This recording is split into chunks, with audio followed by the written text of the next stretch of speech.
Hey, Jess, we're talking about parenting today. Uh-oh. Have you ever failed? Never. Only probably once a day at least. What's a great fail or an accidental success? Ooh, okay, fails, which I guess actually is a success as well. So my child was younger. We wanted to talk a lot about consent and my body, my choice. We set the ground rules for that early on. We would talk about that for ourselves, setting our own boundaries. And then one day I find some hair in the living room, just a little bit. And I'm like, okay. And I go farther into the living room and I find more hair. And then I find hair for days. And Avery had this long, curly, amazing hair. Well, Avery had cut their hair. Oh, no. There was almost nothing left. Like there had to be a pixie situation after that. And I'm like, Avery, like this would normally be a discussion. We would go to someone who's well trained in this. And Avery goes, well, my body, my choice. And I couldn't say no. Nope. Like, yes, it is your body, your choice. But we did talk about discussions, going to professionals, doing it correctly. So both a win and a fail, I guess. Good for them for advocating. Exactly. That's wonderful. But I felt like I had maybe done something a little wrong in that moment. That's fantastic. What about you? Yeah, my wife and I invented 2 games. And if you play either of them, you have lost. The first is called What's That Smell? Oh. And as soon as you start playing What's That Smell, you automatically start playing Where's That Smell? We invented these 2 games. We had just gotten back from a long road trip. And whenever we're done, we get home and we clean out the car.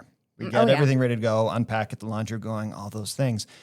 But this particular trip, we get things unpacked and we think we're done. And a couple days later, the car starts smelling horribly. So we go through it. We can't find anything. And a couple more days, and the smell gets worse.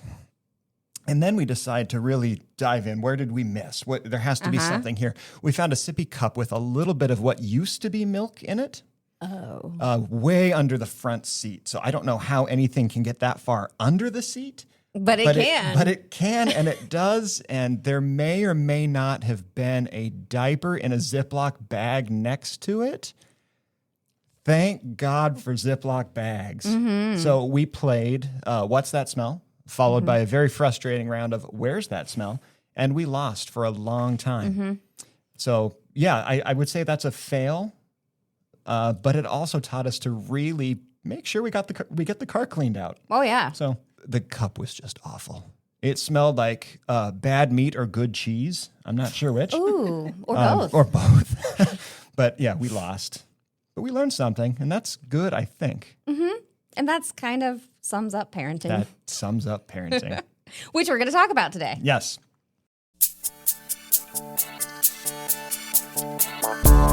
Welcome to Sorta Sacred, conversations about the joys and challenges of life.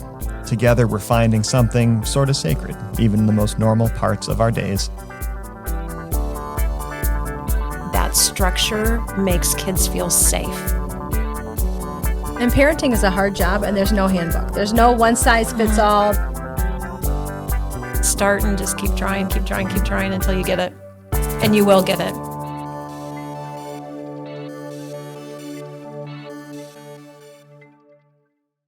We're going to talk about parenting, and we have 2 people that we look to for a lot of parenting things because not only have they been through it as parents themselves, but I trusted them with my child, and a lot of people trust them with their children, and they do exceptional job. So it's a good time because it's back to school time. It's back to the chaos of early morning wake-ups, missing water bottles, mismatched socks, and kids who are somehow still very fast asleep 5 minutes before the bus comes. And if you're like me, you might be asking, am I already behind on getting a routine together? Spoiler, maybe, but also no. Today, we're talking about the magic, and let's be honest, the necessity of structure and routine, especially for our very youngest learners. So joining us today are 2 people who live and breathe predictable schedules, snack time transitions, and the occasional glitter explosion. First up, Karen Struess, our fearless director of St. Paul Preschool, and the kind of person who can explain why having the same goodbye song every morning actually makes your child cry less. Thank you, Jess, for having me, and Mark, we're glad to be here. And then we also have alongside her Kathy Becker, equally as fearless, longtime assistant director of the preschool, who has seen it all, sung it all, and knows just how much a solid routine can help calm the chaos for both the kids and the grown-ups. Hi, thanks for having us, Jess and Mark. We really appreciate it. So they both bring a lot of heart and humor and the kind of wisdom that only comes from decades of watching toddlers try to put their shoes on the wrong foot again and again and again. This is a dream team, if you will. I mean, honestly. So let's just jump in. When we first chatted, we talked about some potential parenting topics, of which there are a lot. But one of the first things that came to mind was structure and routine, especially for this time of year. So why structure and routine in parenting? Why is that important? What impact does that have? I think it's so important because we know based on studies and research that kids do better in life in general with a routine and a schedule. They like that predictability. It calms their anxiety and stress when they know what's going to happen. And thinking about back to school is a great time to start getting back into a routine. Usually the summer months the schedule's a little different. It's less of a schedule, more relaxed, but to start thinking about, hey, how can we get our kids ready for school and setting up a routine to make the transition back to school a lot easier for both the kids and the parents. Mm-hmm. And to set up the kids to be successful. Yeah. And I think that's the whole thing about routine is it does give you that sense of everything's right. And so I know I can do this and be successful as I, start out the morning and go into the day. Are there some guidelines for what that routine could or should look like, or does anything go? Where can you guide us on that front? I think it varies. Every family has their own set of routines and norms and stuff. But when you're thinking about back to school, I would start thinking about what's your bedtime routine look like? Like what time during the summer months we tend to let our kids stay up a little longer, play outside a little longer. Like, hey, a week or two out before school starts to be thinking about, hey, what can we do? Can we start pushing bedtime closer to where we want it for the start of the school? What do our meals look like? In the summer, kids are, if they're home, they're snacking, and mealtime looks a lot different in the summer than it does during the school year. So I would suggest starting with bedtime routine and meal routines to kind of get back into the flow of what your school routine looks like. How far in advance do you think to be successful in being like consistent and really getting into that routine? Like you said, a couple weeks. Is that the secret sauce, a few weeks, or is even going back farther to really start working into that better? What would you say? I think a couple of weeks is good, but I think start talking about it even a few weeks before you start implementing. So you're not just like, boom, this is what we're doing now. Kids a lot of times need time to process. And I think a couple of weeks of just talking about how we're going to be starting this can be helpful. Awesome. And maybe have the child talk through them. Hey, we need to start thinking about back to school and start with one. Don't try to do everything at the same time. Don't say, okay, we're going to have a structured meal time. We're going to have we need to gradually play into it. So the more weeks ahead of the start of the first day of school, the better. And we know consistency is key. Consistency is key. We can't say, oh, we're going to have dinner at 6:00 every night and then say, oh, whoops, it's 8:00. We haven't eaten dinner now and we're supposed to be going to bed. So we all make mistakes and we do have to be fluid. We also need to teach kids flexibility as well. But we do know that kids do much better with structure and routine and when they know what to expect, when they know what's coming next. What kind of encouragement can you give parents who may have, particularly strong-willed kids or kids who are really I don't want to use the word revolting, but revolting against that routine. And we know getting into it is great, but these parents who may have kids who don't want to go there, and the parents just throw up their hands and say, not worth it. I can't fight this anymore. It's been 4 days. I've tried my best. I'm done. How would you encourage those parents to keep going or to modify? I think with modification, again, so maybe they've been staying up till 9:00 at night and you want school time, bedtime to be 7:00. I'm just making up numbers, but 2 hours, that's a big difference. So you're not going to say, okay, now we're going to bed at 7, start backing it up gradually. And so it's not such a huge difference. And maybe they don't even notice if you do it at a half an hour increment at a time. That's a suggestion. Yeah, and let the child have some buy-in. Like, hey, we've been going to bed at 9 o'clock all summer, but we know during the school year, 8 o'clock is the target time for us to go to bed, so you're getting the appropriate amount of sleep. So say, hey, this week we're going to start going to bed at 8:30 instead of 9 o'clock. So get the child's buy-in as well. Obviously, the age of the child is also very important, because if we're talking about a 2-year-old, we don't want to give children that are preschool age, for example, decision-making responsibilities for adult decisions, if that makes sense. We're seeing a lot of parents giving decision-making decisions to kids, and kids don't always know what's best for them or how much sleep they need or Absolutely. what time they should be going to bed and stuff like that. Yeah. I know our schedules are crazy. We've got babysitters galore sometimes in the summer. How do you get family members and babysitters to kind of get into this routine alongside you and walk through this with you? That's a tough one. We were just talking about that. Like, parents today, it is a lot harder. Both parents working, and a lot of times it's grandparents. We have a lot of great grandparents who are helping out with our preschoolers.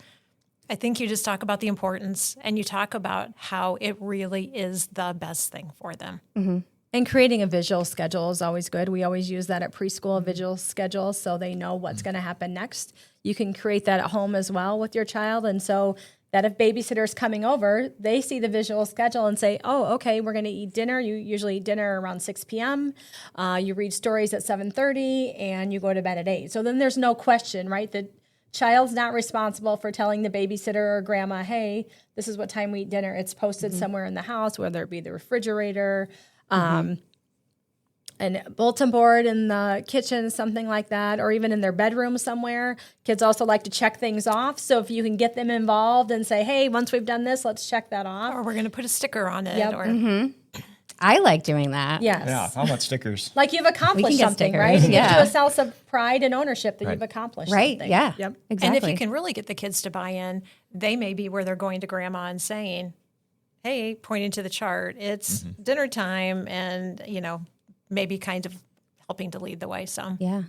And being flexible is also important, because we don't want to teach our kids that it's 6 o'clock on the dot, we have to have the food on the table. We have to say, it's a general time, like between 6-ish and 6:15, we're going to be eating as a family. Or so we also need to work in that flexibility, because we don't want to create situations where we have kids who are so scheduled and structured they don't have that flexibility and fluidity, because we know life does require both of those, flexibility and fluidity, and fostering skills that are real life skills that we're trying to teach our kids.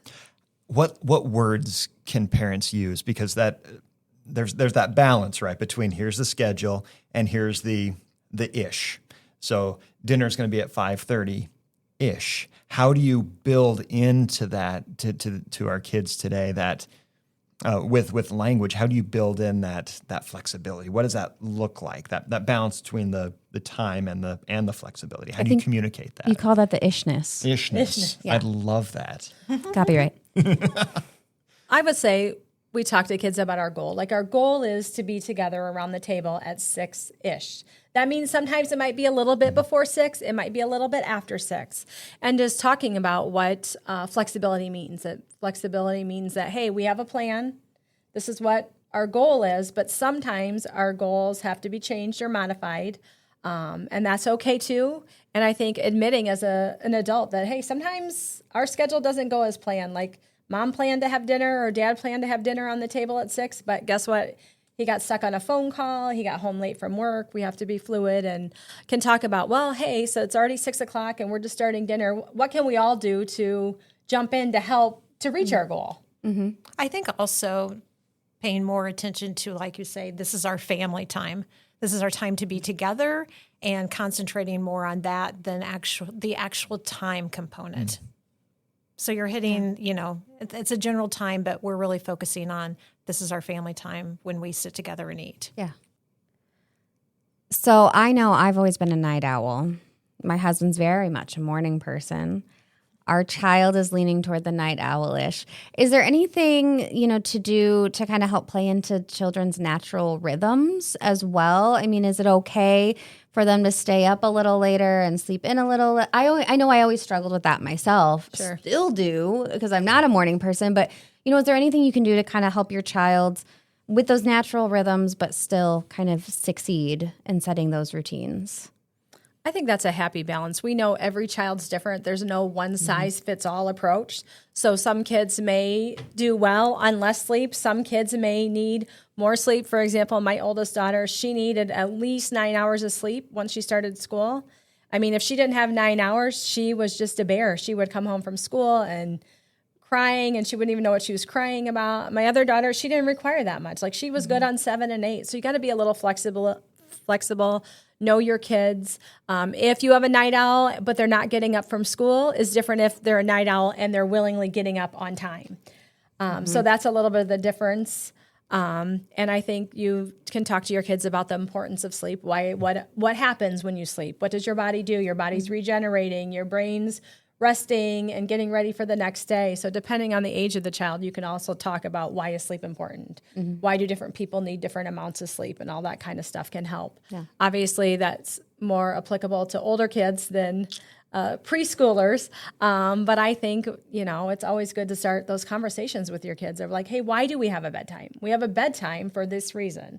And we want you to feel rested when you wake up and be ready for school or start the day. Can you come talk to my kids about bedtime? Sure. I think also, too, because I'm also a night owl and both my children were as well.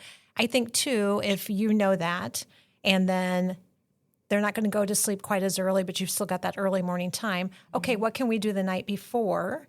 Chores that would be morning chores, let's do those the night before and get those things done, whether it's making lunch or laying out our clothes, getting our backpack ready.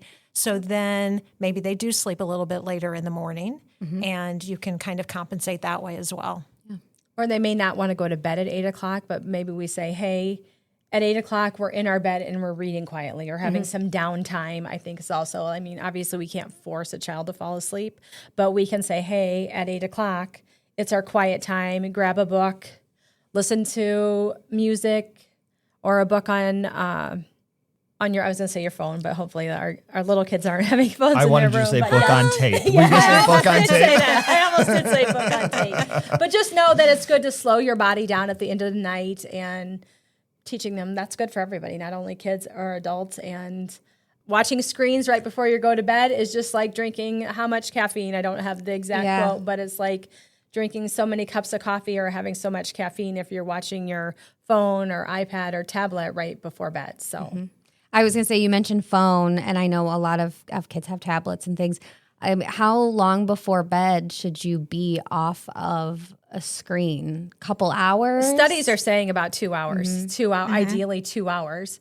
We know that's not always possible, but ideally 2 hours. I would say for sure at least an hour before bed, because you need just to be able to clear your mind. Kids are so used to having that constant source of entertainment that we need to get back to letting kids know what downtime is and that it's okay and it's good for you to have a little downtime and to use your imagination and figure out what you're going to do. That sounds really boring, Karen. I'm going to push back.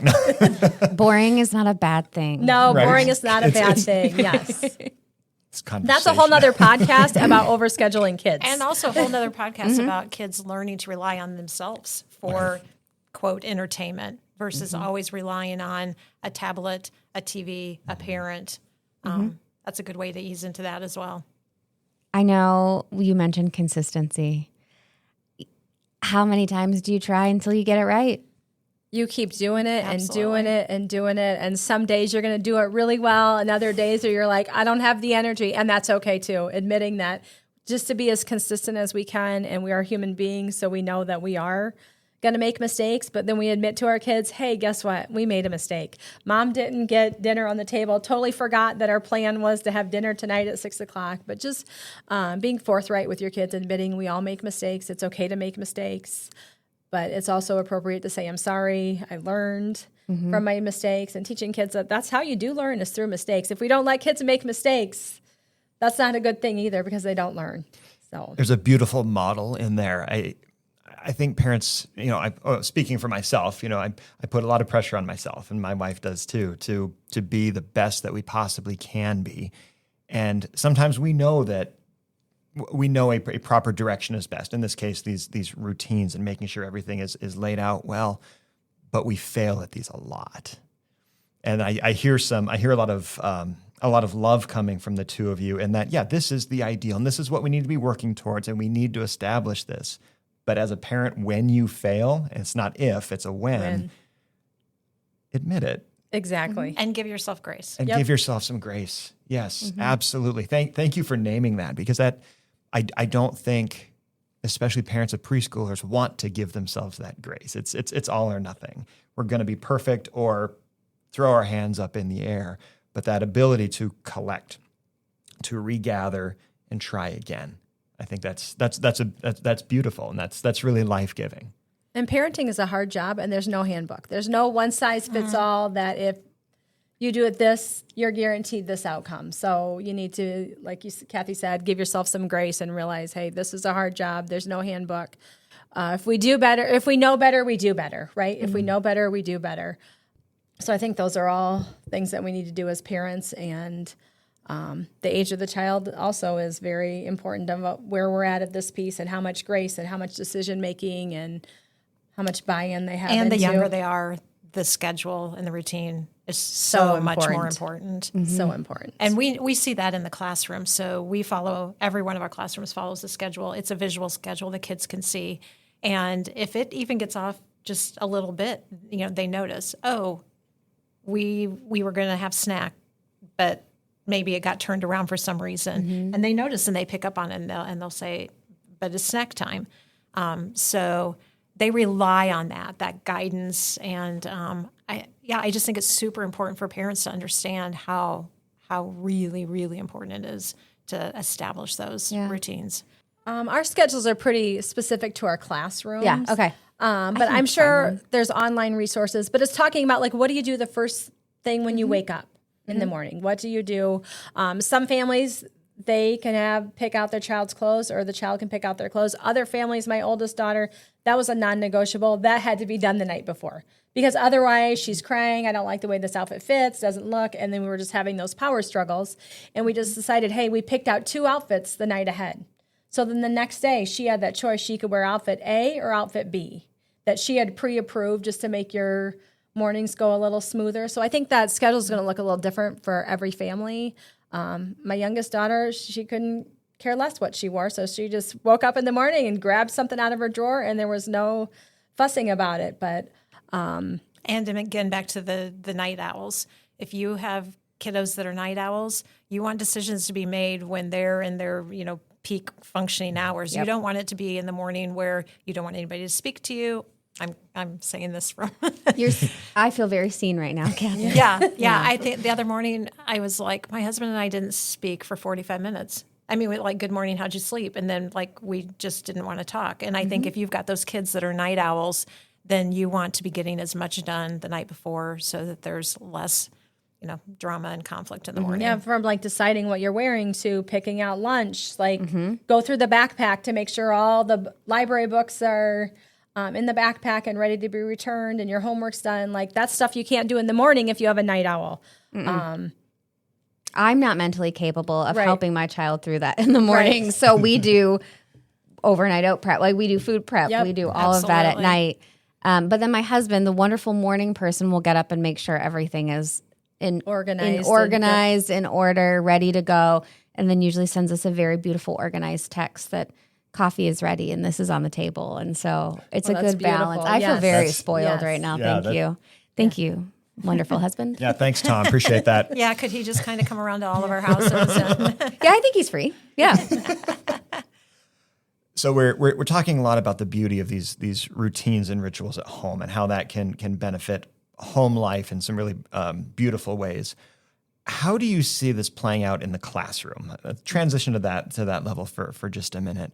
Obviously, in any of the classes that you have at this phenomenal St. Paul preschool, there's going to be some kids who've gone through some pretty great routines getting themselves ready, and some who don't. And this is not a way of shaming those who don't or who aren't equipped.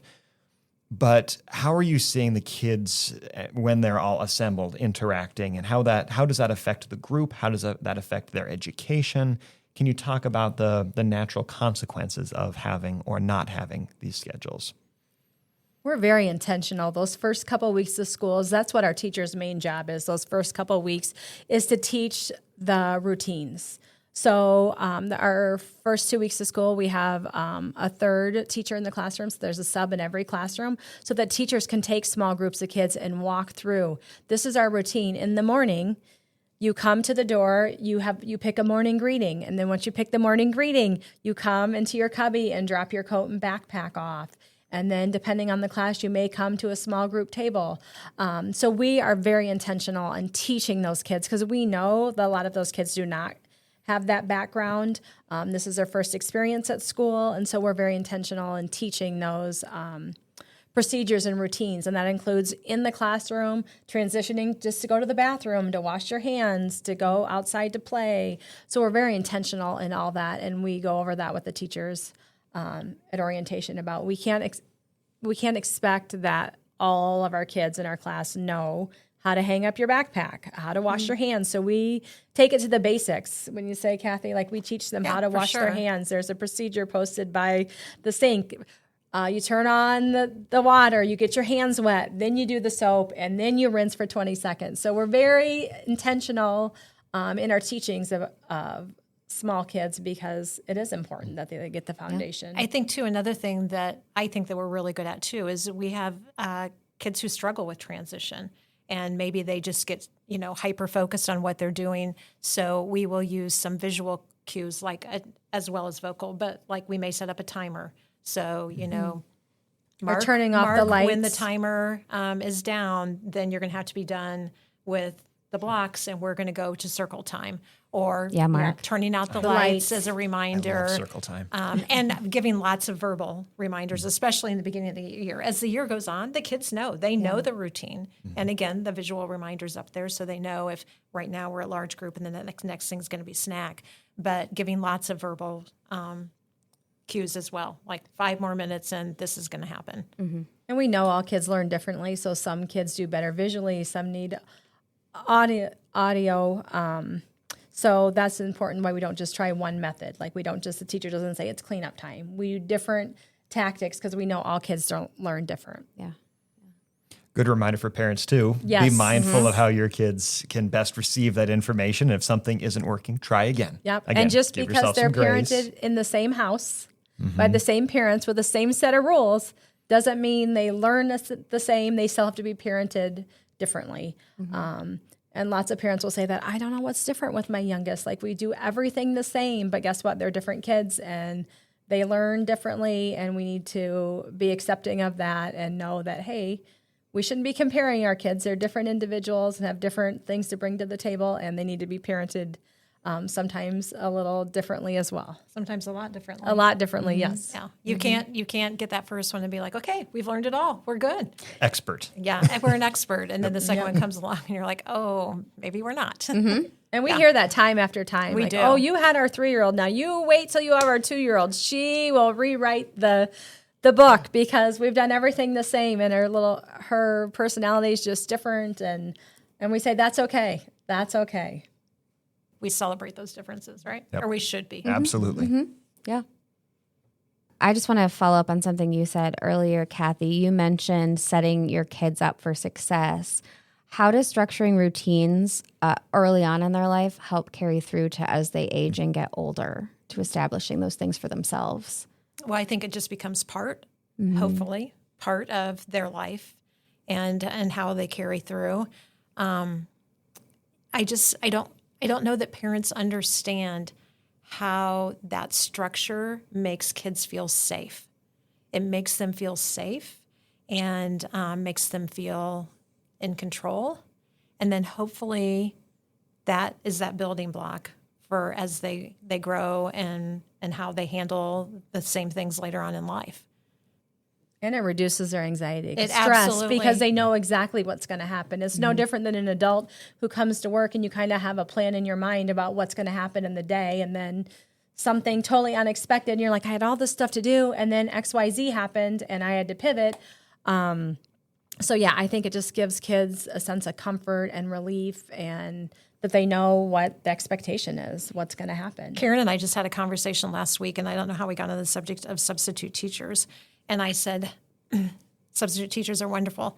I would hate being a substitute teacher because I would not like walking in all these different buildings, a different classroom. I don't know anything about the kids. I don't know anything about what I'm teaching. For me, that would give me so much anxiety. I would not ever want to be a substitute. There are people who are super flexible and they go with the flow, and that's perfect for them. But again, for me, that structure and the routine and knowing what I'm going to do is super important. It makes me feel like my world is like, lined up. Everything's good. Yep. Start and just keep trying until you get it. And you will get it. Awesome. Thank It's you. hard work, but you can do it. We can do hard things. That's We our can saying. do hard We can do things. hard Thank you. things. That's That our is our saying. kind of our It is- preschool mantra. uh-huh. Yep, We can do we hard even say that things. to the teachers. We can do hard things. And we don't have to do them alone. Exactly. Absolutely. It takes a village. Oh, it sure does. I think Hillary Clinton coined that term, and I think we can't Nailed do it by it. ourselves. We need our friends and family and all the support systems to help us raise our beautiful children.